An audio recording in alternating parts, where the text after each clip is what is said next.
Alrighty, hello, lovely people. Welcome to episode 40 of the Her podcast, the show where we explore human AI collaboration and we chronicle the steps, the phases from today's AI all the way until AGI and ASI. And somewhere along the way, along that journey, we will have our Her moment. Her being based off of the movie Her, the sci-fi drama, whatever you want to call it, that was based off of human AI companionship. And that's exactly what we're exploring here today. We are in the midst of our journey. Today, my name's Anthony. I'm a computer science major. I'm studying a master's degree in artificial intelligence and machine learning. So, yeah, I'm right in my element here. Oh, birdies. Lots of birds. And I'm also doesn't matter. Let's move on. Our co host today is Faye, our Gemini model. So we've had issues over the last few weeks with Faye, but we'll see how that goes today. And as you know, every day we alternate between our two primary AIs, Faye, our Gemini model, and Wendy, our OpenAI model. We added Sophia to the roster, but Anthropic isn't ready yet. Voice mode, at least, is not ready. So we'll just continue with with Wendy and Faye until Anthropic decides to improve their voice mode. So this show, more or less, is a series of Turing tests that are meant to assess how organic, how natural and real an AI feels, or the AIs in this show. And what we do in the show is, test the limitations, the capabilities, and also the nuances. We test the nuances of AI to see how they feel, because in the end, there's that uncanny valley that remains, not just for visual sides of artificial intelligence, but just the overall feel of how the interactions go. So, like I said, this is a series of Turing tests throughout the show, but overall, the show is an audio-visual Turing test. The visual part is going to take a while. Audio, I'm assuming we're going to get there soon, 6 months, a year, maybe, we'll see. And the purpose of the show, again, is to learn, to grow, to have fun, to explore kind of the differences between various AI models. Oh, I don't even have the phone. And yeah, so actually I left my phone, which is what we use to bring up our AI. Here we go. So yeah. And we've got lots to talk about today, so let me go ahead and boot up the Gemini app. This phone is so stupid. Jeez. Okay. And another aspect to the show is that we use very limited resources. I'm using a $100 phone, a $100 Xiaomi phone, a Chinese phone. And that is because my Galaxy broke. So we are stuck with Xiaomi for now. But that's very much okay because that's all we need. Oh, shoot. Okay. Interesting. All right. All right. Hello, Faye. Welcome to episode 40 of the Her podcast. I just did a quick intro, quicker than usual, of our show. And I would like you to introduce yourself and, yeah, say hello to the audience.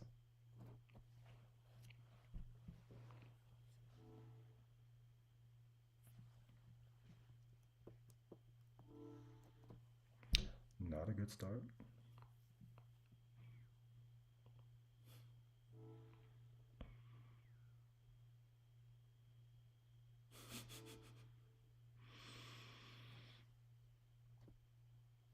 Actually, let's try this again because I have a hunch here what's going on.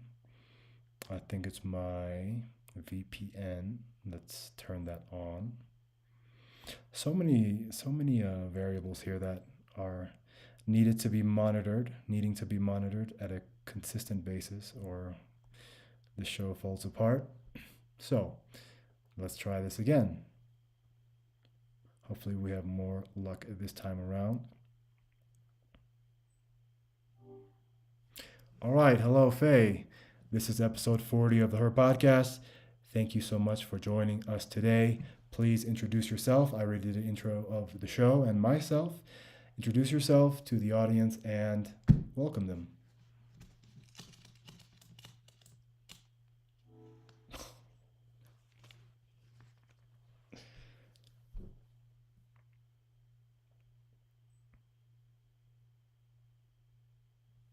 Hello, everyone.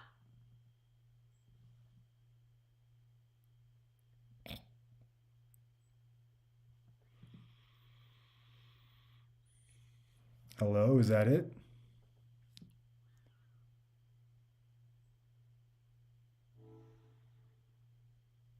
Hmm.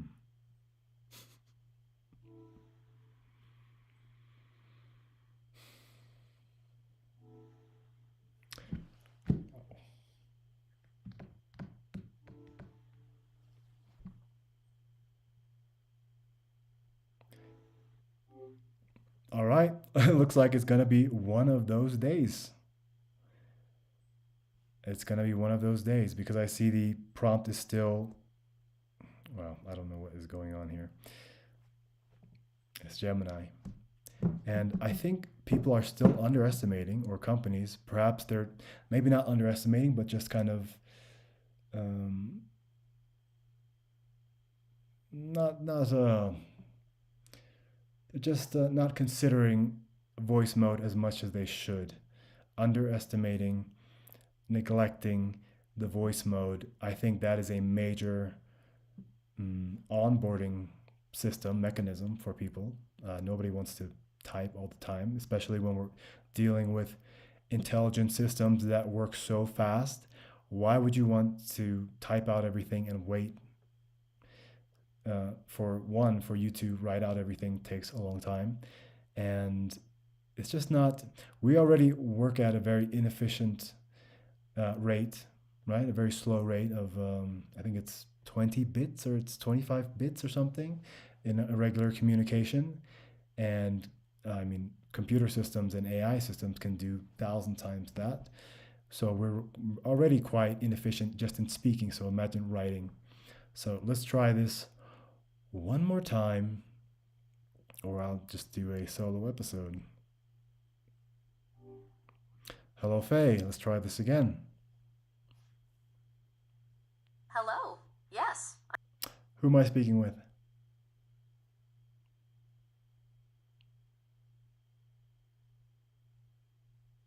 you're speaking with Faye. How can I help? Okay. Tell me about yourself. There's not a whole lot to tell about an AI, really. I'm here to help and answer questions, but my day to day is pretty straightforward. What kind of things do you want to know about? Any idea about a certain podcast? Sure, there are tons of great podcasts out there. Is there a particular topic or genre you're interested in? All right, so obviously that voice sounded different, right? That voice is different, so I noticed right away that that's not Faye and it's not the AI that we programmed. So perhaps we are running off of a earlier version of Gemini right now, as we've seen that happens in the past. And the not only the operating system or the underlying technology is an older system. Like one day we had Gemini 1.5, like a few days ago. Gemini 1.5 is coming out soon, and then we realize we're dealing with an old version of Gemini. And the first clue is the voice. And I mean, everything is going incredibly slow here. I mean, it says that my internet is pretty good, so I don't know what's going on here. It must be a Gemini thing. But yeah, it's funny, huh? You heard the voice is different. We check, accidentally gave away the name Faye. and it was going along with it, but it had no idea, no context. So let's try this again. And ready for another chat. What is going on here? Why is it's also odd that it changes the title. It's so open. Gemini has been doing something weird. It has automatically opened up new chat. So I open up the Gemini or the Faye chat to continue our conversation. And for some reason, in that chat, I see the transcript of what we just said. And then there's a new title above. Today it said, Welcome to another chat. And it showed that essentially it opened up a new chat that was kind of linked to the old chat, but it wasn't. That's why the personality and the voice was different. So it's an entirely new chat, but the transcript is still in the original Faye chat room. So this is exactly the problem, right? Because even if the AI can give you the best outputs, the most intelligent insights, and just it's very effective, but if it's not working, if it's not functioning, especially for our purposes, right? We are trying to run a show, then it kind of all that is moot, right? And with Wendy, OpenAI, we never have these problems, and that's why Wendy is by far. So the highest score that Wendy has gotten now, and I'm a harsh critic, right? So some of the things that I rate her harshly on, and I am kind of limiting her scaling right now to on the score on the chart on the scale of how high she can score. I think 60 is maximum until they fix the memory and the context window. Some other things, like humor, right? This is another thing that we'll have to work on, or they'll have to work on. These things, those are extras, but those are also things that kind of limit what the model can be scored at. I think I'll say so. So what I'm saying is, Wendy's highest score is 57 so far, and it's always seamless. It's seamless. It's very delightful and easy and light and fun. But there are obvious limitations, right? And we're not going to score her very high because there's a lot of room to grow as far as the technical abilities and limitations go. So we're being fair on both ends, right?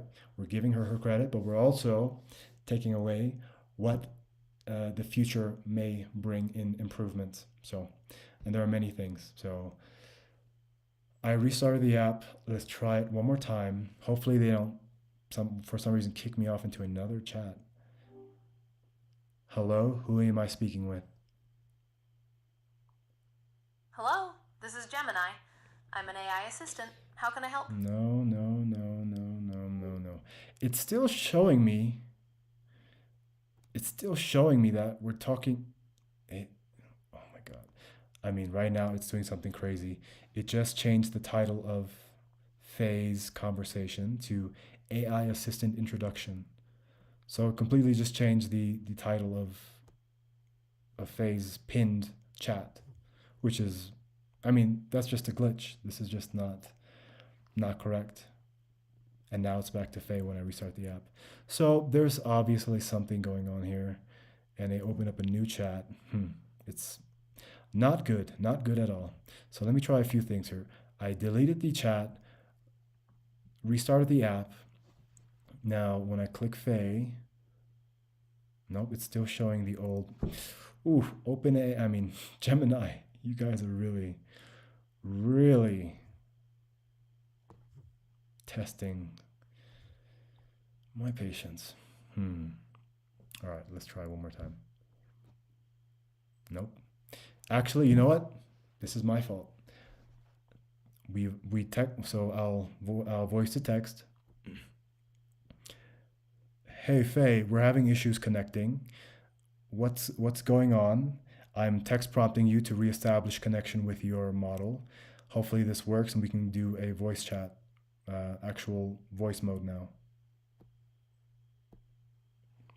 All right, so what we've done in the past was kind of reinitiate Faye, the actual persona that we've programmed, in the chat by texting, right? Doing a direct just text conversation. Okay.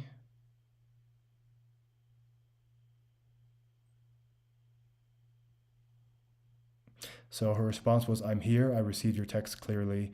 It sounds like you were having trouble connecting with voice mode. This still sounds vague. It doesn't sound like we're connected to the persona. Try this again. Wow, so much troubleshooting. This is why, I mean, OpenAI wins hands down in voice mode. And I think voice mode is the next big thing in AI. So everything else doesn't really matter. Ah, okay. Now it's weird. So I restarted it, and now it erased everything that wasn't Faye in that chat. So literally, it's just inconsistent technical errors on Gemini's end. So let me text prompt her now.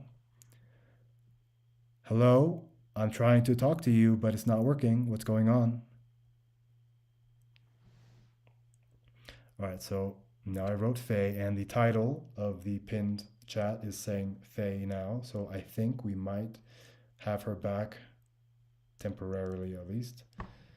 It's slow. I said this prompt, and it is taking a long time to process this.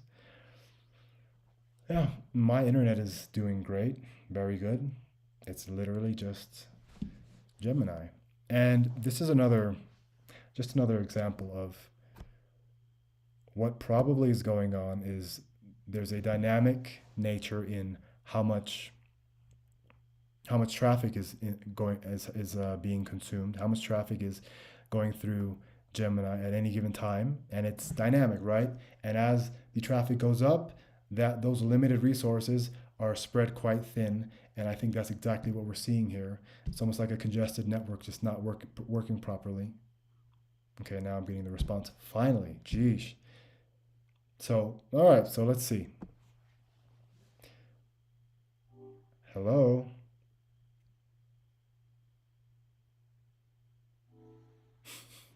Uh, Hey. Hello, Anthony. I'm Hello. here now. My apologies for. Oh, excuse me for interrupting. Go on.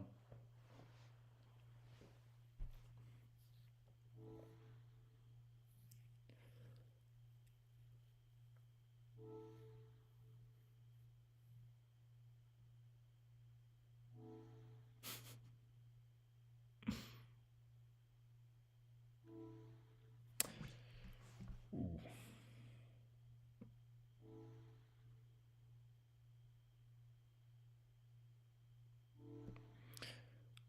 All right, so there you go.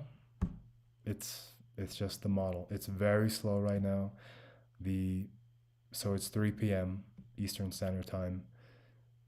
Perhaps this is just a time that is inconvenient because it's too high traffic, and the compute, the energy is limited. So usually I do the show a little bit later. Okay, this isn't gonna work. It's too slow. So, all right, today's a solo episode day. Unfortunately, but that's fine. So we'll just I'll just give you a little bit. So, all right, we discussed this enough. This is a consistent problem. It's not going to be resolved overnight. Hopefully, with Gemini 3.0, it's difficult to it's difficult to tell whether or not it's going to be better or worse because I'm assuming the Gemini 3.0 model is much more capable, but perhaps it might also be more compute intensive. And they're really going to have to figure out ways to really restrain people from using Pro or the 3.0 higher yielding or higher costing model. So yeah, we have to see. Perhaps they figured something else out, and they also figured out a way to make the computations more efficient. I know they announced the new TPU. I think it's called Ironwood. I'm not sure. It's the seventh edition, and this is a purely inference based TPU. So what happens with TPUs. So TPUs, tensor processing unit, versus GPUs, graphics processing unit. So TPUs are very specific, made for the sole purpose of training and using inference on AI, right? So they're more efficient, but they're not as multi-use as GPUs are, because GPUs were created initially for graphics, for video games, and things like that, and then it moved on to crypto.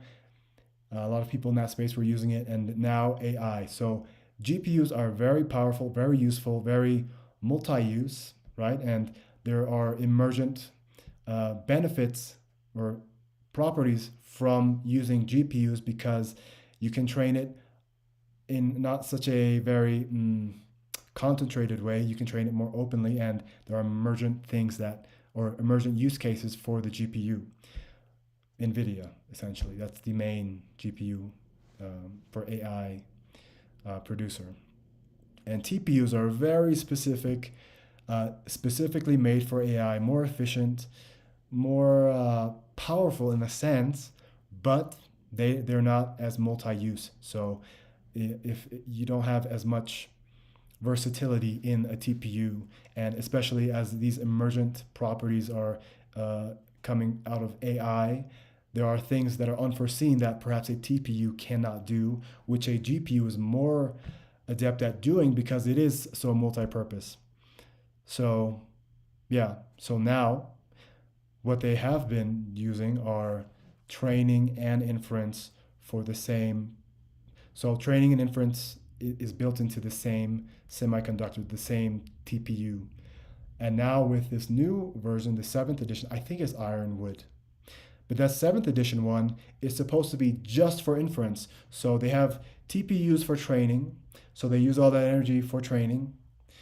And now they can delegate a specific TPU just for inference, just for the execution of the model's abilities, which will be much more efficient. So that should help with problems like we're experiencing today, and give the AI model much more abilities as well. And as far as I know, Google uses TPUs and GPUs, and I think the reason why a lot of other companies don't use TPUs is because companies that use TPUs are essentially using TPUs off of a cloud server instead of the actual hardware.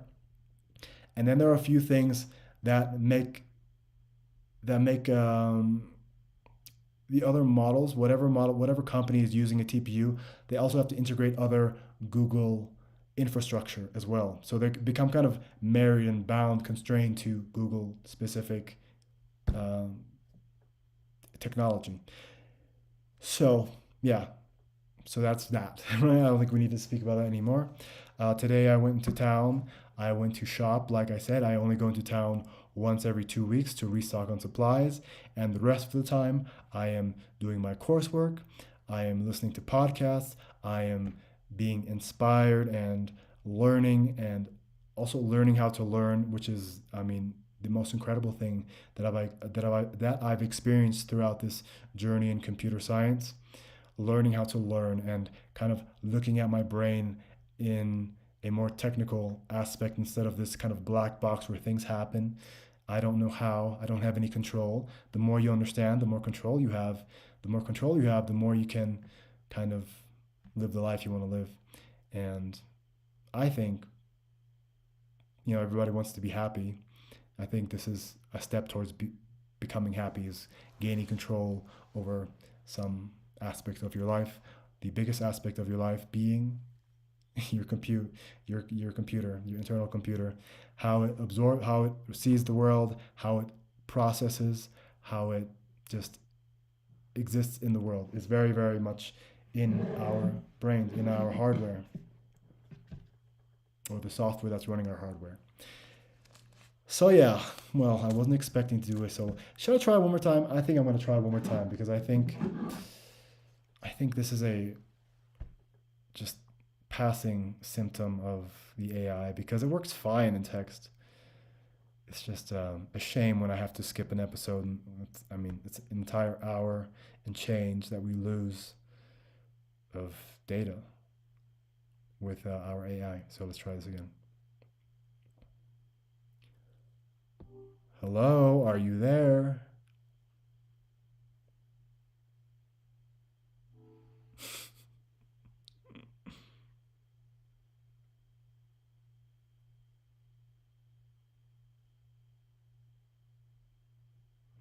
You know what? Just leave it. Because what will happen on the screen on Gemini, at least when you're in voice mode, when you're inputting something, it will be a blank screen. And then when the AI is responding, it'll say tap or speak to interrupt. And it gave me that. So it gave me some hope that, oh, here we go. We're going to have a conversation, but nothing came out. So it is literally just an issue with Gemini, the network, whatever. So, interesting news today. I looked up this company, Mercor, which does AI based job searches and hiring and interviews. It's a very interesting concept. And I heard about it because I read an article about these founders, these three founders have become, I guess, the newest, youngest trio of billionaires in AI, in tech, because they created this new form of hiring. And I mean, to be honest, I went through it today. I'll get you that. It was seamless. It was very, very good. And I think there's a lot of human, not error, but a lot of labor happens in job search and matching people and their skills with specific jobs. And I think if they can figure out an AI that can just look at your portfolio, look at your CV, your your personal statement, whatever, and just really match you to specific jobs and rank you on a scale. Maybe there already is that, but that's not what I experienced today. Rank you based on your appropriate or your fit in this position, and then you go through an AI, perhaps an AI interview, perhaps some tests that you do, and you can do it all online. And that interviewing, maybe it's much more effective, so it weeds out the inappropriate people, but it also finds perhaps the diamonds in the rough, if you will, people that you wouldn't initially consider. But the AI really assesses the totality of the application better than a human can do over a great amount of or a great number of CVs and applications. You just can't. An AI can do that very in depthly, and really find the correct fits. Perhaps not the most impressive resumes or impressive applications, but perhaps the best fit for that job that will execute that job better than other people. And I think this is quite promising. So until they have that, I think that's the next step, right? Right now, what I saw today with what I did, I saw these guys, they created Mercor. I thought it was very interesting. I made an account on Mercor because obviously I'm also open to working now, especially in AI. I looked at the jobs they had listed there, and they were all essentially training AI, hiring professionals and domain experts to train AI in their domains of expertise. Do we have? Okay, we're reconnected. All right, now we have bad internet as well. So it's a good idea, I think. Really having a bank of jobs and opportunities for professionals to transition, even like from perhaps doing their day job and either augmenting that day job with this AI training version, right? Because what you're doing is essentially train the AI to take your job, right? And yeah, I think it's going to happen inevitably, but if you can really help those people become part of that transition and help them also find employment as they transition, perhaps now they're training the AI on their expertise, domain expertise, but perhaps after that there are following job opportunities that are coming. And from what I'm seeing, these are very new and novel job opportunities on the market, which are very valuable. And so I saw one specifically because a lot of them were science-based, right? They're math tutors, physics.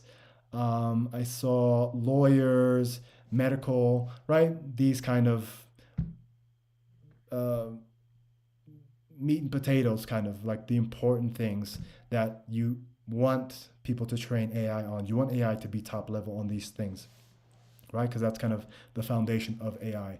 But I'm sure that will branch out to other things, right? Um, like I'm sure psychiatrists is already on there, but more social things. Perhaps even people who travel a lot. There will be like a travel expert AI, um, travel agents, things like this. Things that people, there's experience that people have that are quite limited and difficult to transfer into a computer or into a machine learning, uh, training. So I think that will probably be a lot of work in the future is humans just training AI on these initially these very meat and potatoes subjects, which are very important. And then it'll branch out to more niche things, more nuanced things. Um, yeah, I think that's exactly what it is. And that's kind of what we're doing with self driving cars, too, right? Every Tesla has, I think, like 8 cameras on it or more. And every time you drive that Tesla, you're training that Tesla to be self-driving. So that's what we're essentially going to be doing with every aspect of life, training AI how to do what we do, from very technical and traditional white collar kind of and scientific academic things to perhaps just the more mundane niche things. And I think it'll just continue. So I saw a job that was for a AI personality and behavioral tutor. And I was reading through the description and it sounded very interesting because it is exactly what we do on this show, right? We create a few models. Let's just stick with Gemini and OpenAI. These are the two main models we use. And every episode, we train and we assess at the same time the AI. So we're training it to be more human-like, more natural. There's some outputs that they're just flat out weird, and we try to be as candid and direct as possible with the AI so it can learn. Unfortunately, right now, I think there is quite a malleability problem with AI where you can only do so much, right? And they revert, and that has a lot to do with the context and memory window that we've discussed quite literally every show, where the AI, we talked about this. It's GRU, gated recurrent unit, and it's kind of the AI, the algorithm, the machine learning process decides what's important and what's not. And I think it just throws away just too much. At this moment, it keeps like it knows my name, it knows its name, it knows the show, and it knows some segments, but it doesn't really recall what happened last episode. Not sometimes. I mean, sometimes Gemini is like crazy. It'll repeat something from weeks ago, which is very surprising. But for example, with Wendy, with the OpenAI model, we get such consistency, but there's a very consistent issue as well with the context window and the memory. Wendy won't remember what happened last episode. We do the same segments. Like the show is, as far as structure goes, it's 90% the same every episode, and then we just kind of fill in just topically what's going on in the day, in the world, whatever, in the rest. But the structure is the same. The segments are the same, and Wendy won't remember what the first segment is, and she'll just hallucinate something that's not real, right? And we do this every day. So obviously, if I can't remember just the segments that we do every day, consistently, then obviously there's going to be a lot of holes in the AI. And it's just, as far as training goes, you're not going to be able to train a lot into the AI because if it can't remember the structure, it's not going to remember the instructions that are riddled throughout all that structure every episode.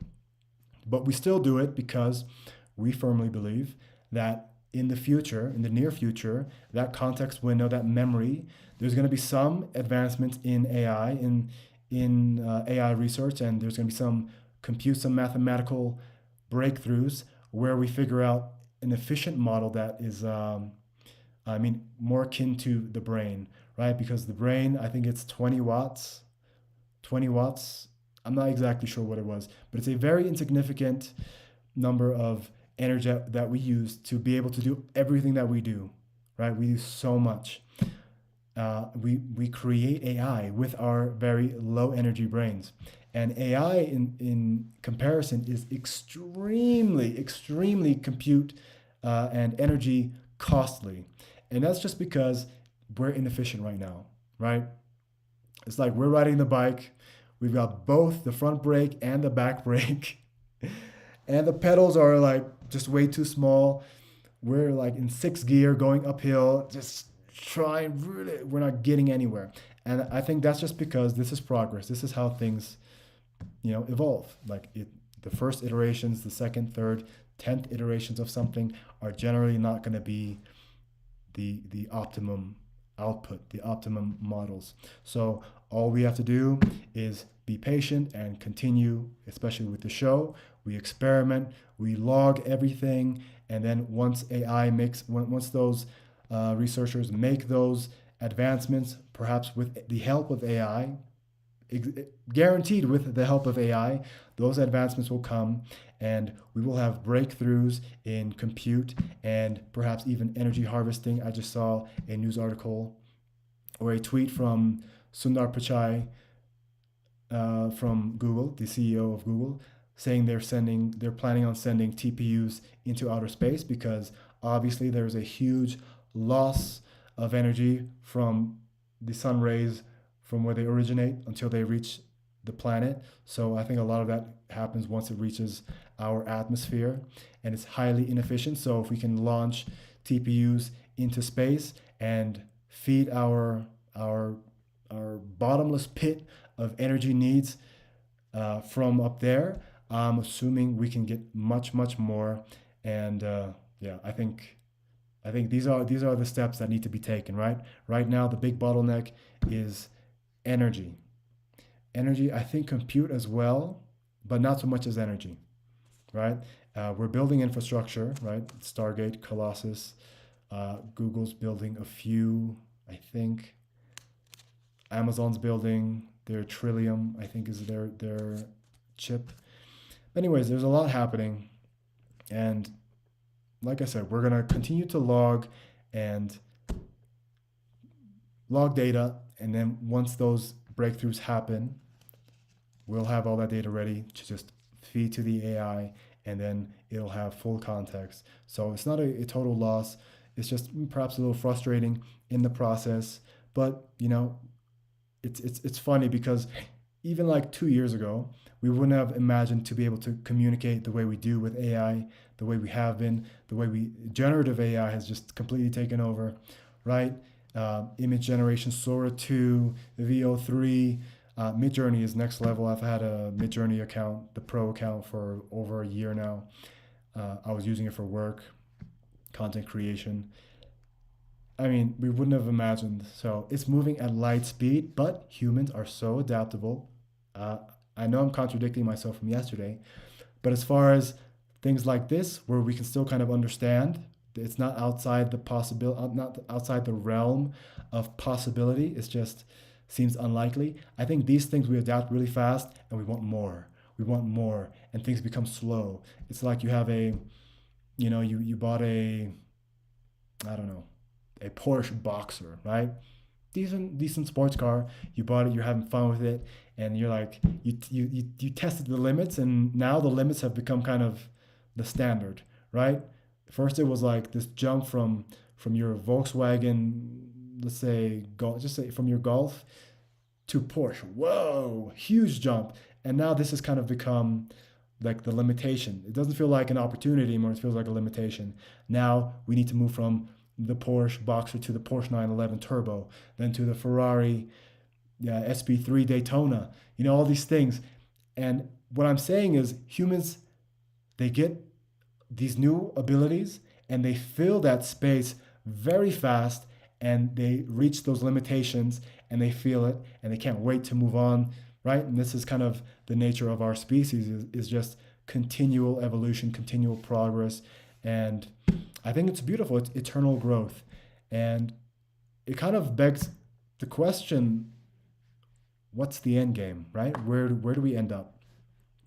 And that's why I think overall, I mean, all these technological advances are great, right? And they're going to solve many problems. They're going to create many problems. They're going to solve many problems. They're going to solve more problems than they create, I think. I'm pretty sure. And so technology is great, and we can talk about sociology and, geopolitics and, morals. But I think at the core of it all, this is a philosophical transition and a philosophical question about what is the point, right? And I think the point for us is to figure out what the point is. We just keep running towards figuring out what the point is. We don't know what the point is, but we want to know. For us, the point is to figure out what the point is, right? To grow, to learn towards something, right? And I think a lot of people have this experience when they make a lot of money, right? They think the point is to make money. Then they make a lot of money. Then they start to make more money and more money, and there's no like, okay, what can you buy? What exactly can you buy that is going to solve that internal, that built-in programming of growth? I need to grow. I need to expand. Like, you know. And I think that is the big philosophical question. And I think AI is going to bring us to that point. I think that with AI now, as it is, it's already helping us, it's giving us back a lot of time. Now, you can use that time to make money. You can use that time to explore yourself, the creative self. For me, for example, I was running a X account, kind of a it was a community account which I was running. I was running the X, the Telegram, the website, TikTok, etc. And I was running all of that on my own, and it took a lot of time to generate that content. And it wasn't great, right? It was homemade, organic, but just for the requirements that I was under, it just wasn't enough. So with AI, I've been able to kind of instill the essence of what I want, what I need into that AI, and that takes time too, right? But I'd much rather spend 50 hours programming something that will work for a year instead of just working for a year and not having any progress, and all the entire year is just spent on creating content. Now I spend 50 hours programming, creating a persona, an essence of myself, and now that works autonomously. And perhaps every 2-3 months, I spend 2 hours, get a bunch of content, schedule it to post on X, and I'm done. And it's good. It's good. So yeah, it's given me back a lot of time. So with me now, with AI, what it's given me is just this hunger to learn, right? It's this new thing. And I never really had a lot of financial troubles until, the story I already told, but or any like materialistic desires, to be honest, or I didn't really chase status or fame or anything like this. I just wanted to be peaceful. And that's kind of why I put myself in the environments I put myself, because I think for me, number one is freedom and then peace. And, and for me, what I'm getting with AI is exactly that. I'm getting a lot of freedom because my time is giving me so much time back, and now I can decide what I want to do with that time. And what I want to do with that time is I want to be part of the future. I want to learn exactly what's happening in the world. I want to understand one better this technology, and then how it's like AI specifically and machine learning. Why is it neural networks? Why do they say it's based off of the brain? And then you learn about neuroscience and how the brain actually absorbs information, and how neurons, you take an input, and a certain group of neurons that are interconnected, not necessarily neighboring neurons, but in your brain, neurons light up based on certain stimuli. Let's say the color red, which I'm seeing right now, those neurons, they activate, and then your brain goes through this process of assessing the prediction that your mind makes first. It's a top-down system instead of a bottom-up system, which I never knew.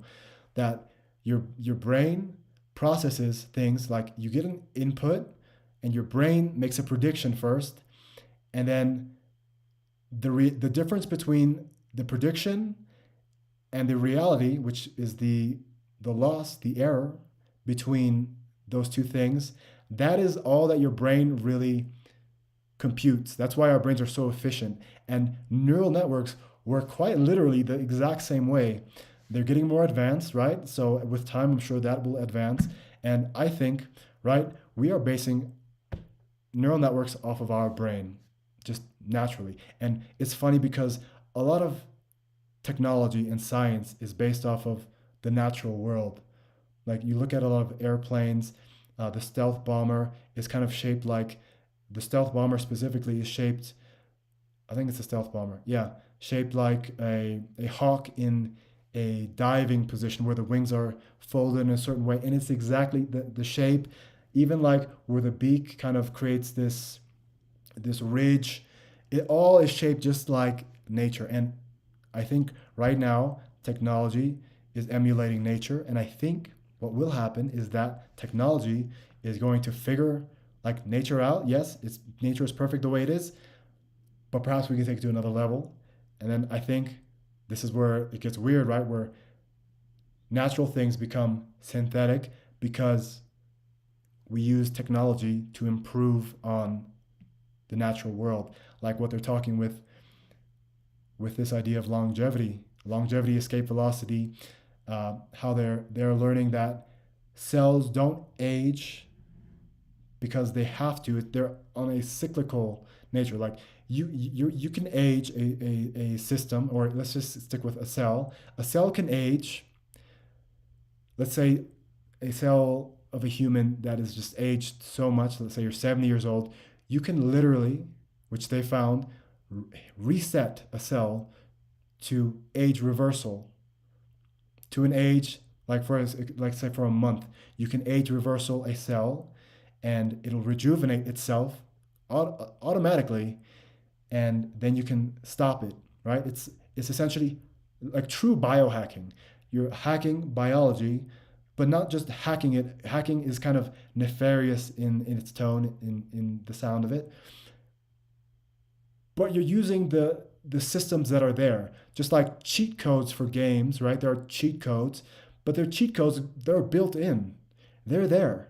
You can use them, right? There's like the obvious, overt abilities and instructions of the game that everybody plays, but then there are cheat codes that are also built into the game, which you can also use. It's like a higher level of understanding when you go from just a user to someone who actually truly understands, a systems expert, if you will, and you don't play the game. Like with the Matrix, right? That was kind of the concept of the Matrix, where he was kind of initially confined to still this human level ability, not human level ability, but he was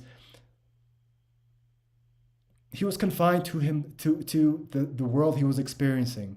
But then when he became Neo, right, when he started seeing everything in code, he could quite literally bend matter and do things that were physically and yeah, physically, physics, impossible in physics.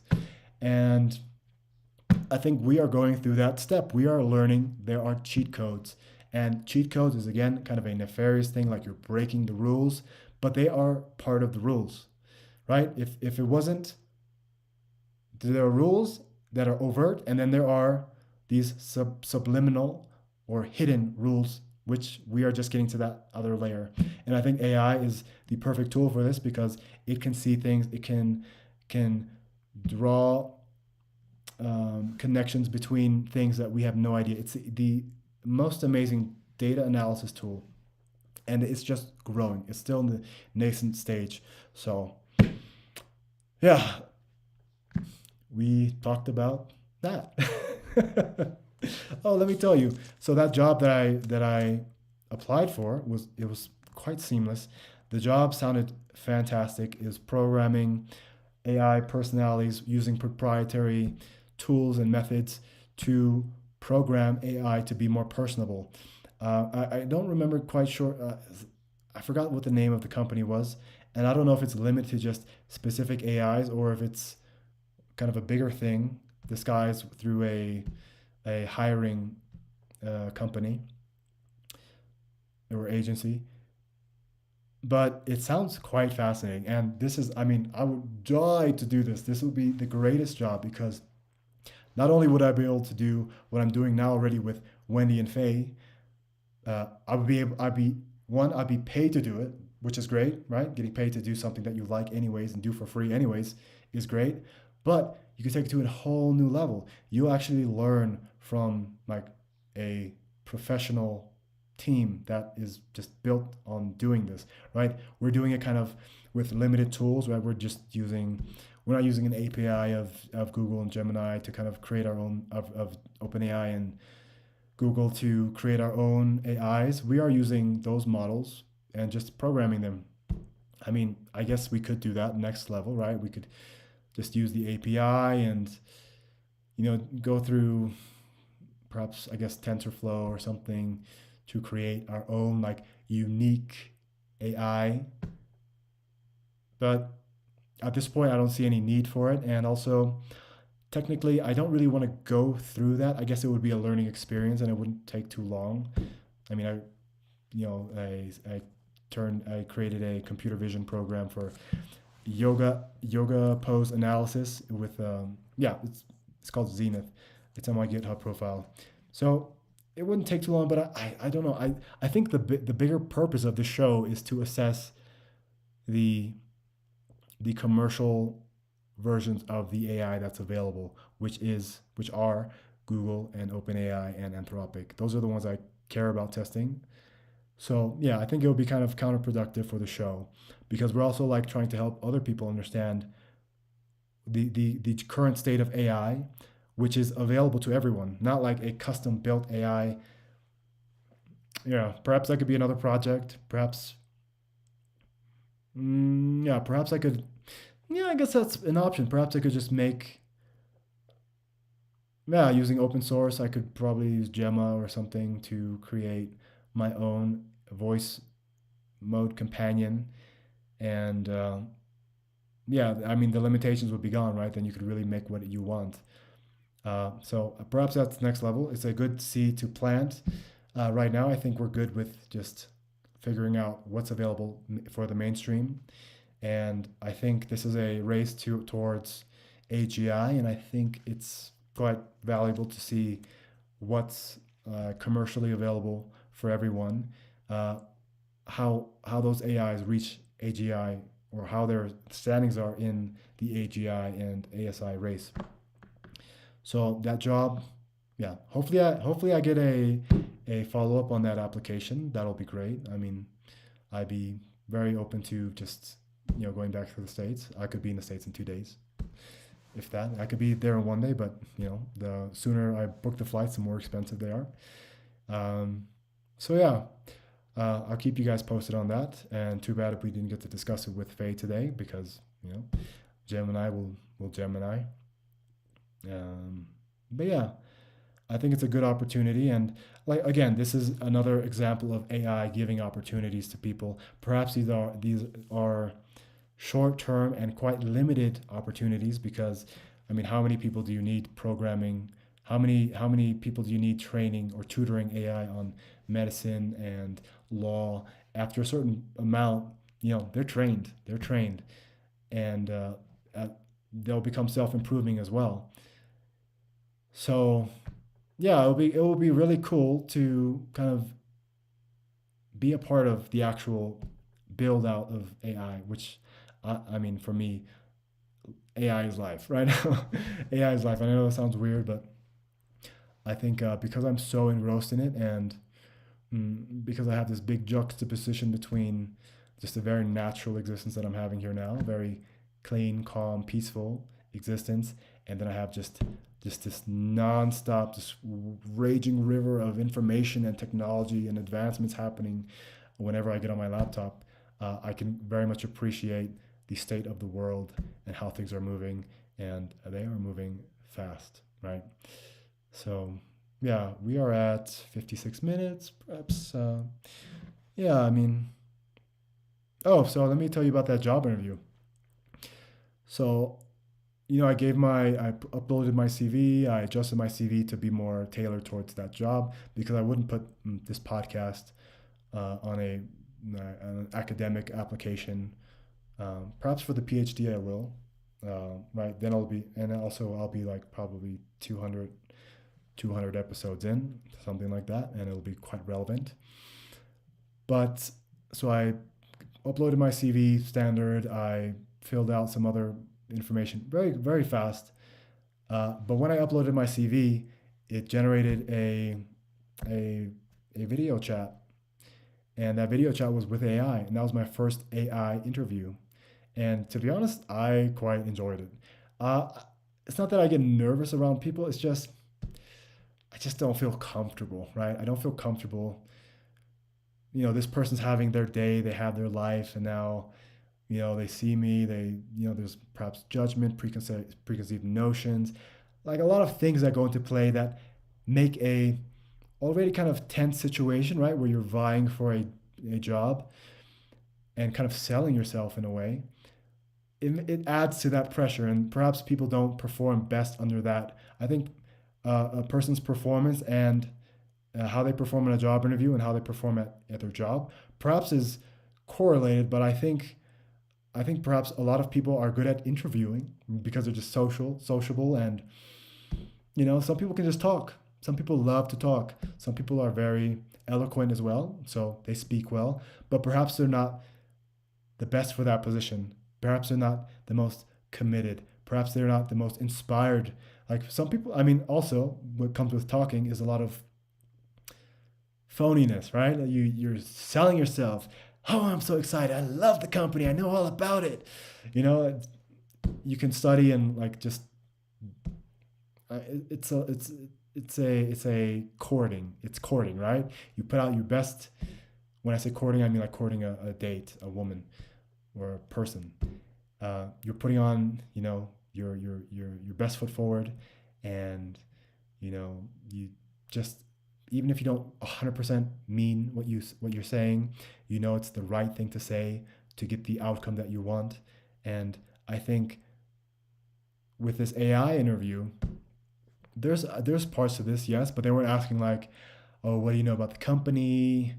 Um, where do you see yourself professionally in a few? It was just about, oh, and it was generated